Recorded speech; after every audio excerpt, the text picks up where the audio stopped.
Hello दोस्तों, कैसे हैं आप लोग। उम्मीद करता हूँ आप सब लोग अच्छे होंगे। आज हम लोग कंपैरिजन करने वाले हैं डॉक्टर मैनहट्टन और डोरेमोन के बीच। अगर इन दोनों के बीच लड़ाई होती है तो कौन जीतेगा। लेकिन उससे पहले अगर आप इस चैनल में नए हैं तो इसे सब्सक्राइब करें, बेल आइकन पे क्लिक करें ताकि आपको इस तरीके के इंटरटेनमेंट से जुड़ी वीडियोस देखने को मिलती रहे। अगर हम लोग बात करें डॉक्टर मैनहट्टन की तो ये एक बहुत ही ज्यादा ओवर पावर कैरेक्टर है। डॉक्टर मैनहट्टन को अपनी पावर्स एक न्यूक्लियर एक्सपेरिमेंट के दौरान मिली थी, जहाँ पर उनका पूरा शरीर नष्ट हो जाता है। जिसके कुछ समय बीतने के बाद डॉक्टर मैनहट्टन अपने शरीर को एक नया रूप देता है, जो दिखने में एक एनर्जी से बना ब्लू रंग का शरीर लगता है। डॉक्टर मैनहट्टन के पास किसी भी चीज को एटॉमिक लेवल तक मैनिपुलेट करने की ताकत है। वो खुद के शरीर के अनगिनत डुप्लीकेट बनाने की क्षमता रखता है। साथ ही वो अपने शरीर को बहुत ही बड़े या फिर छोटे रूप में बदल सकता है। डॉक्टर मैनहट्टन टाइम में कभी भी और कहीं भी एग्जिस्ट करने की ताकत रखता है। मतलब ये कि doctor Manhattan present, past and future in तीनों जगह पर एक साथ एग्जिस्ट करता है। डॉक्टर मैनहट्टन के पावर का ओरिजिन कॉमिक्स में द सोर्स को बताया गया है। कॉमिक्स में डॉक्टर मैनहट्टन की शक्तियों को इस्तेमाल करके एक मल्टी लेवल कैरेक्टर परपुचुआ को हराया गया है। परपुचुआ डीसी यूनिवर्स में एक मल्टी लेवल कैरेक्टर है जिसने पूरे डीसी यूनिवर्स को बनाया है, और इस बीइंग को हराया गया है डॉक्टर मैनहट्टन की शक्तियों को इस्तेमाल करके। साथ ही डॉक्टर मैनहट्टन की शक्तियों को इस्तेमाल करके द डार्केस्ट नाइट को भी हराया गया है। और ये घटनाएं काफी नहीं है तो डॉक्टर मैनहट्टन की शक्तियों को इस्तेमाल करके पूरे मल्टीवर्स को रिस्टोर किया गया है। इन सारी घटनाओं को जानने के बाद आप ये अंदाजा लगा सकते हैं कि सिर्फ डॉक्टर मैनहट्टन की शक्ति को इस्तेमाल करके पूरे मल्टीवर्स को डिस्ट्रॉय और रिस्टोर किया जा सकता है। इसके अलावा भी डॉक्टर मैनहट्टन के पास बहुत सारी पावर्स एंड एबिलिटीज है। जैसे डॉक्टर मैनहट्टन को फिजिकली नुकसान नहीं पहुंचाया जा सकता है, उस पर मैजिक का कोई असर नहीं होता। डॉक्टर मैनहट्टन ने एक साथ पृथ्वी के सारे सुपर हीरोज से लड़ाई करके उन्हें हराया है। अब हम बात करें डोरेमोन की तो डोरेमोन डार्क डायमेंशन का सबसे शक्तिशाली बीइंग है, जो कि पूरे डार्क डायमेंशन को रूल करता है।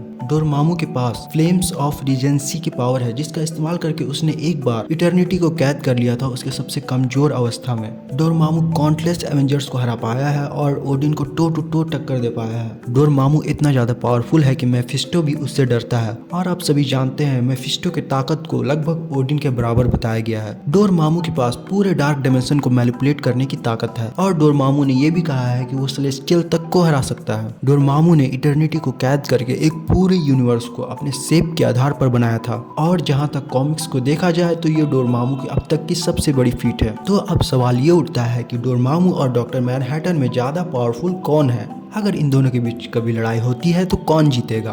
तो आप लोग इन दोनों ही कैरेक्टर्स के पावर और फीट्स को सुनने के बाद ये अंदाजा लगा सकते हैं कि कौन जीतेगा। जहां डॉक्टर मैनहट्टन के सिर्फ पावर्स को इस्तेमाल करके मल्टीवर्स लेवल के बीइंग्स को हराया गया है और पूरे मल्टीवर्स को रिस्टोर किया गया है, वहीं डोरेमोन की सबसे बड़ी फीट है इटर्निटी को कैद करके एक पूरे यूनिवर्स को बनाना। जहां डॉक्टर मैनहट्टन के फीट्स मल्टीवर्स लेवल या फिर अबव मल्टीवर्स लेवल है, वहीं डोरेमोन की फीट्स अब तक यूनिवर्सल लेवल की है। इसीलिए कभी इन दोनों कैरेक्टर्स के बीच लड़ाई होती है तो डॉक्टर मैनहट्टन डोरेमोन को बहुत इजीली हरा देगा। लेकिन दोस्तों, आप लोग इस बारे में क्या सोचते हैं मुझे कमेंट करके जरूर बताएं। अगर ये वीडियो आप लोग को अच्छी लगी हो तो इसे लाइक करें, शेयर करें। हम अगले वीडियो में फिर से मिलते हैं। Till then bye.